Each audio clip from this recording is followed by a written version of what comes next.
오늘 한 장 시작하도록 하겠습니다. 기도하겠습니다. 하나님 아버지, 매일 하나님의 말씀으로 우리를 거룩케 하여 주시면 감사드립니다. 오늘도 말씀을 나누는 각 사람의 영혼이 잘되고 범사에 잘되는 은혜를 허락하여 주옵소서. 결코 우리의 삶이 만만치 않음을, 녹록치 않음을 경험합니다. 그러나 문제보다 크신 하나님을 바라봄으로 결국 이 또한 지나가서 하나님의 영광을 올려드리는 아름다운 간증들이 되게 하실 줄을 믿습니다. 성령 하나님, 연약한 날 붙잡아 주시옵소서. 감사드리며 예수님의 이름으로 기도드리옵나이다. 아멘. 오늘 함께 하실 말씀은 출애굽기 16장 말씀 보도록 하겠습니다. 먼저 1절에서 3절까지 보도록 하겠습니다. 이스라엘 자손의 온 회중이 엘림에서 떠나 엘림과 시내산 사이 신광야에 이르니 애굽에서 나온 후 제2월 25일이라 이스라엘 온 회중이 그 광야에서 모세와 아론을 원망하여 그들에게 이르되 우리가 애굽 땅에서 고기 가마 곁에 앉았던 때와 떡을 배불리 먹었던 때에 여호와의 손에 죽었다면 좋았을 것을 너희가 이 광야로 우리를 인도하여 내어 이 온 회중을 줄여 죽게 하는도다. 아멘.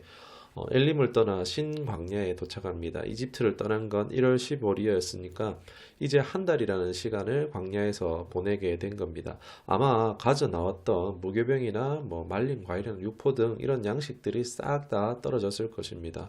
먹을 것이 떨어지자 이제 2절에 보니까 곧바로 모세와 아론을 원망하기 시작합니다. 이 장면에서 나타나는 문제는 당연히 식량 문제입니다.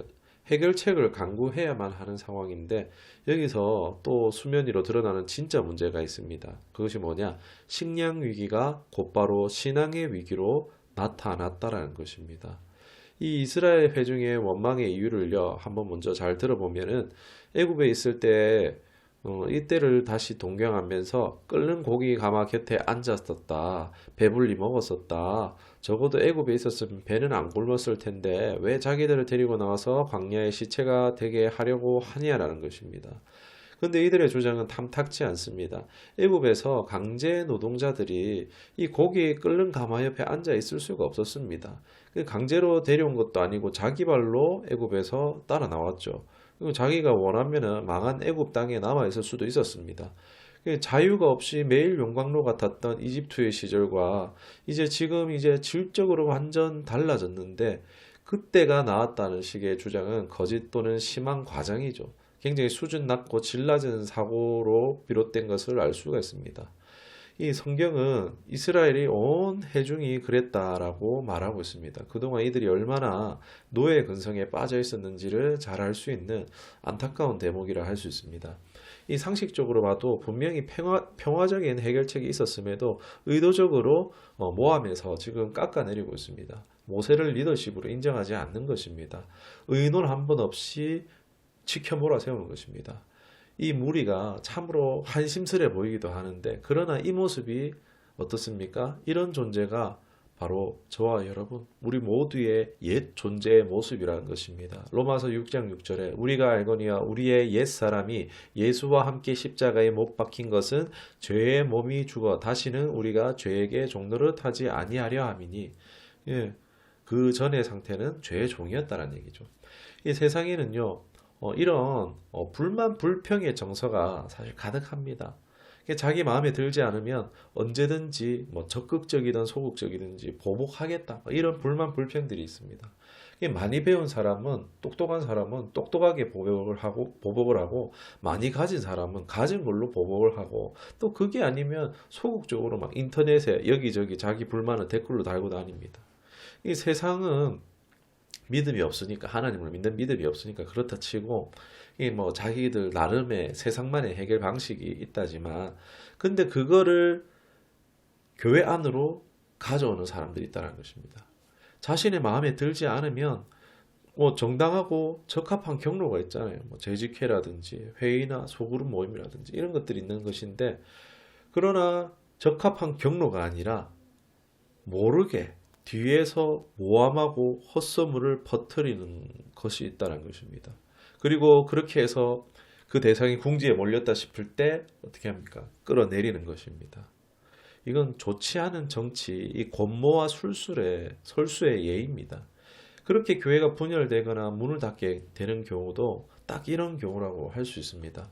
보이지 않지만 우리의 원수 사탄 마귀는 이 광야에서 모세에게 했던 것처럼 여전히 이 방식을 통해서 교회와 사역자를 공격하고 있다는 것입니다. 이들을 우리가 광야 1세대라고 부릅니다. 2세대가 또 있겠죠. 이 광야 1세대는요, 수많은 기적을 봤던 자들이에요. 그런데 옛 사람을 벗지 못해서 광야에서 평생 유리하다가 생을 마감한 자들이 광야 1세대라는 것입니다. 이 광야 2세대는 가나안에 들어간 광야 세대죠. 하나님은 우리의 이런 수치를 사실 벗겨주고 싶어 하시는 분이 하나님이십니다. 우리에게 진정한 구원과 해방을 주시는 분입니다. 이 광야 1세대는 육신은 구원을 받았을지 모르지만 그러나 진정으로 그들의 속사람, 그들의 옛사람으로부터 구원과 해방을 받지는 못했죠. 하나님 계속 시도를 했지만요. 이게 구약에서는 여수와 5장 9절에 보면은 길갈의 할례 장면이 나옵니다. 애굽의 수치를 굴려보냈다. 이런 뜻입니다. 이런 수치를 벗겨주시고 신약에서는 마음의 할례를 받으라 합니다. 로마서 2장 29절인데 예수님을 믿음으로써 오신 성령으로 새로워지는 것이 이 마음의 할례를 받는 것. 이 애굽의 수치, 세상의 수치, 이 옛사람을 벗어버리는 것을 말하는 것입니다. 예수님의 능력으로 우리가 새롭게 되고 모든 그 은혜를 누리며 약속의 땅에 들어감을 입는 저와 여러분이 될 수 있기를 주님의 이름으로 축원합니다. 이하로 본문은 다 읽지 않고 부분 흐름을 따라서 보도록 하겠습니다. 성경을 펼치시면 좋을 것 같아요. 같이 보시면 좋을 것 같습니다.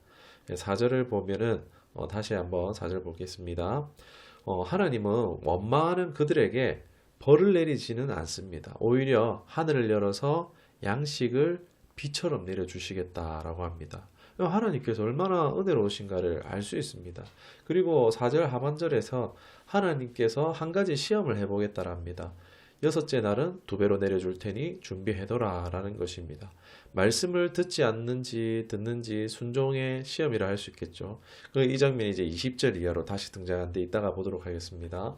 그리고 이 말씀을 하신 뒤에 이제 7절에 보면은 이어서 원망함을 하나님이 들었다라고 말씀하십니다.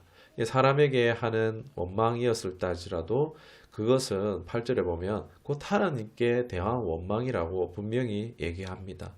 우리가 사실 누구에게 원망하든지 욕하든지요, 그것은 결국 하나님께로 가는 것임을 우리는 명심하고 주의해야 할 것입니다. 12절에 와서 보면은 하나님께서 저녁에 고기를 주시겠다랍니다. 그리고 낮에는 떡으로 배불리겠다라고 하십니다. 이로써 너희가 여호와인 줄 알게 하시겠다라고 하시는데 말씀하신 대로 저녁에 메추라기가 와서 온 진면에 덮이는 겁니다. 그리고 낮에는 이슬 같은 것이 진주 위에 내립니다. 15절에 보면은 이들이 어리둥절을 합니다. 이게 뭐지? 이러고 있으니까 모세가 이것이 여호와께서 너에게 주신 양식이다라고 합니다. 놀라운 기적이죠.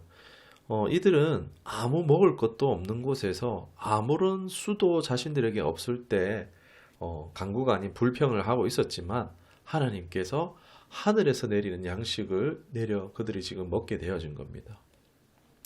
놀랍죠? 오늘날 이 부분을 나눌 때에 아이며 어른 할 것 없이 다들 말합니다. 한번 먹어봤으면 좋겠다 합니다. 이것을 우리가 이야기로서 이렇게 받아들이는 데는 별 무리가 없습니다. 그러나 이것을 삶의 현실로 받아들이는 것과는 전혀 별개의 이야기가 되어버리죠. 하늘에서 내리는 양식을 먹어봤으면 좋겠다라는 것과 하늘에서 양식을 내려주지 않으면 안 되는 것은요, 아주 큰 차이입니다. 이 두 사이를 넘어갈 때 진짜 믿음을 요구하시기 때문입니다. 우리가 자본주의 체계에 있잖아요. 내 힘으로 일해서 먹고 사는 것이 익숙해져 살았기 때문에 성도들조차도요, 이 영역에서 자유하지 못합니다. 다 이렇게 살아야 한다라는 건 아닙니다. 일반적이진 않지만 항상 그렇다는 건 아니에요.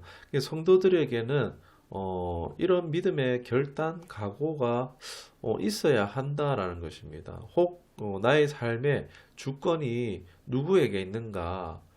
우리가 살아있는 동안요, 하나님께서는 이 믿음을 요구하시는 상황이 올 수 있기 때문입니다. 그리고 그 순간이 왔을 때에 그냥 생각했던 것과 그것을 실행할 수 있는 것은요, 차이가 있기 때문입니다. 아는 것과 믿는 것이 하나가 되는 은혜가 있어지기를, 그러므로 세상이 알 수 없는 하나님의 역사를 경험하는 저와 여러분 되기를 주님의 이름으로 축원합니다. 16절에서 30절까지는 이 하늘의 양식을 어떻게 해야 하는가, 어떻게 반응해야 하는가가 나옵니다. 그냥 이 내용들을 그냥 훑어서 보도록 하겠습니다. 먹을 만큼 적당히 거두고 과하게 거두지 말라라는 얘기가 먼저 나옵니다. 이 디모데전서 6장 8절에 보면은 양식이 있으면 족한 줄로 여기라라고 말하고 있죠. 그리고 또 내일 일은 내일 염려하라는 말씀들이 또 있습니다. 왜 그렇습니까? 내일은 우리의 것이 아니기 때문입니다. 성경이 공통적으로 얘기하는 겁니다. 내일은 우리의 것이 아닙니다, 여러분. 하나님이 허락하지 않으면요, 내일은 없습니다. 그래서 허락하신 오늘이라는 시간과 오늘 내 손에 주어진 하나님이 주신 자원에 집중하라는 것입니다. 하나님이 허락하신 만남에 집중하라는 것입니다. 그것이 많든 적든 좋든 싫든지 이것이 하나님이 나에게 주신, 충분히 주신 것이라고 믿는 것입니다. 나에게 족한 것이라고 믿는 것입니다. 그렇게 살 때요, 하나님의 주권을 인정하는 것이 됩니다. 이게 믿음으로 하루를 살아가는 방법입니다. 하나님의 통치 안에 살아가는 방법입니다. 그렇게 됐을 때요, 당장은 이게 아닌 것 같아요. 내가 10만 원짜리 이가 10만 원이 있어야 되는데 나한테 5천 원밖에 없어요.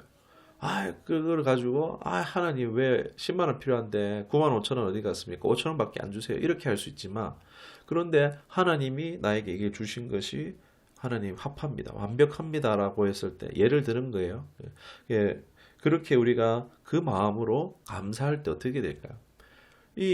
안 되잖아요. 9만 5천 원과 5천 원이라는 갭은 너무 크잖아요. 근데 이게 안 될 게, 이것이 이리저리 조각이 맞춰지듯이 일하시는 하나님을 경험할 수가 있는 겁니다. 그러니까 하나님의 주권을 인정한다는 것이 이런 겁니다. 내가 가지고 있는 5천 원이라서 10만 원짜리 일을 할 수 없어요. 그런데 내가 있는 것을 우리가 감사했을 때요, 그리고 그것에 하나님이 하실 것이 있겠구나라고 하나님 통치 안에 살아갈 때에 하나님이 그 나머지를 채워주시는 거예요. 하나님이 일하시는, 그게 하늘에서 뚝 떨어질 수도 있겠지만 하나님이 이 사람 저 사람 여러 사람을 통해서, 불특정 다수의 사람을 통해서 하나님의 일들을 하는 경우가 정말 많습니다. 우리가 하나님의 통치 안에 살아가는 비결이 이런 것입니다. 우리는 오늘 하루를 집중해 살아갑니다. 그렇게 살았을 때 어떻게 고백할까요? 하루를 마무리할 때 이렇게 고백할 수 있을 거예요. 만족한 하루였습니다. 정말 하나님 예수 그리스도로 충족한 하루였습니다라고요. 그러나 내 삶을 내가 살면 어떻게 됩니까? 내가 주인 되어 살면요, 만족스럽지 않습니다. 계속 내일을 염려합니다.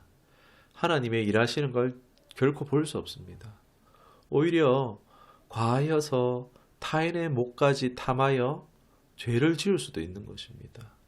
빌립보서 4장 12절에 13절에 보면은 바울이 풍부에도 처하고 비천에도 처할 줄 아는 일체의 비결을 자기가 알았다라고 고백합니다.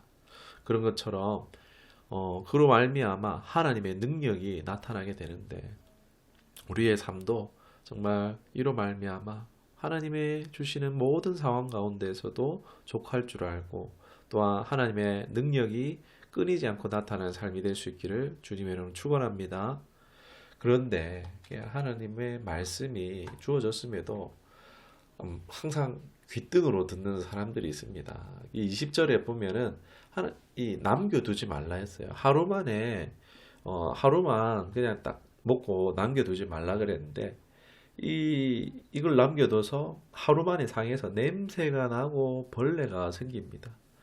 모세가 막 화를 내는, 그 온유한 모세가 화를 내는 장면이 나옵니다. 여러분, 죄가 이렇습니다.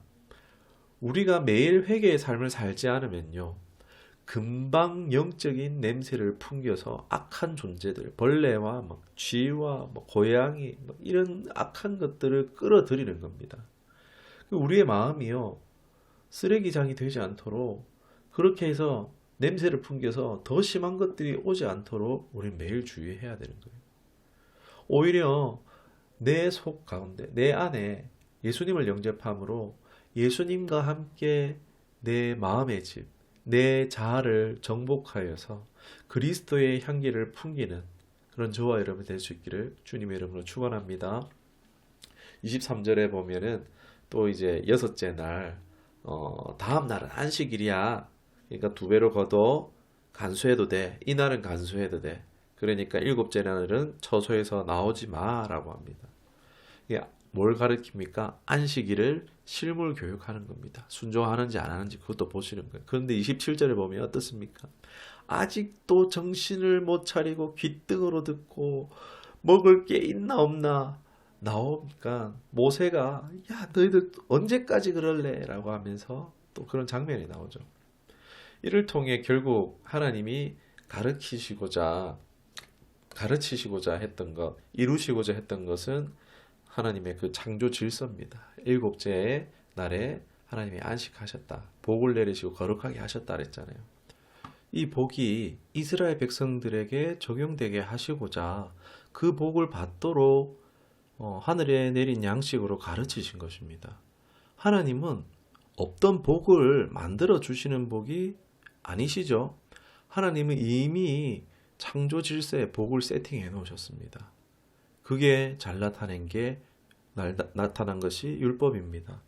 복 받는 거요? 어려운 게 아닙니다. 율법은요, 어려운 게 아니라 사람으로 지극히 정상적인 행동들입니다.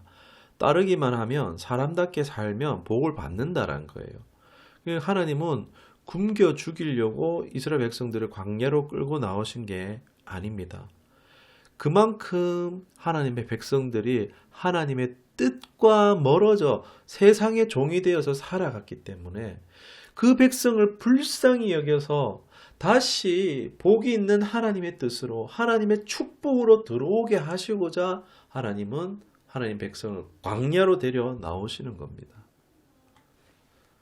혹시 우리가 광야 가운데 있는 것 같지 않으십니까? 하나님은 지금 축복으로 부르고 계시는 줄 믿습니다. 광야는요, 내 방식이 통하지 않는 곳입니다. 하늘의 법을 하늘의 양식으로 살아가는 것이 바로 광야입니다.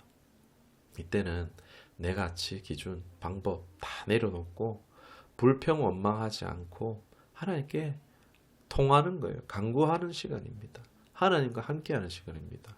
그리고 하나님이 세팅해 놓은 그 축복으로 들어가는 때입니다.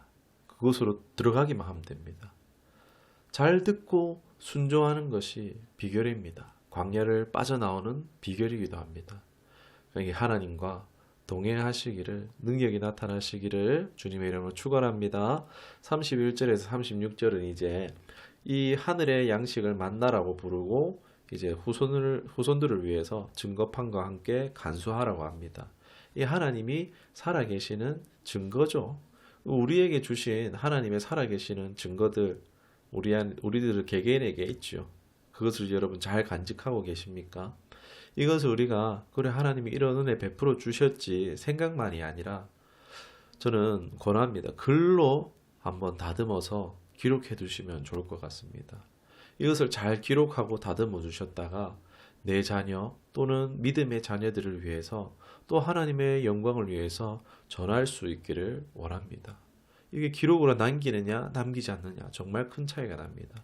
기록해 놓으면 언제든지 편하게 꺼내 쓰실 수가 있습니다. 준비되는 것입니다. 항상 믿지 않는 자들에게 말을 준비하라고 그러잖아요. 어떤 복음을 전해야 될지 준비하라 그러잖아요. 하나님 내게 주신 것으로 준비되시길 원합니다. 이것이 주의 복음, 기쁜 소식을 전하는 발걸음의 삶입니다. 우리가 그렇게 살아갈 수 있기를 주님의 이름으로 축원합니다. 말씀을 기억하며 기도하겠습니다. 하나님 아버지, 사망과 세상의 종로로 사는 자가 아니라 이제 예수 안에서 멍에를 벗겨주심으로 주의 은혜 가운데 살아가게 하시니 감사합니다. 이전 것은 지나갔습니다. 새 것이 되었습니다. 종이 아니라 이제 자녀가 되었습니다.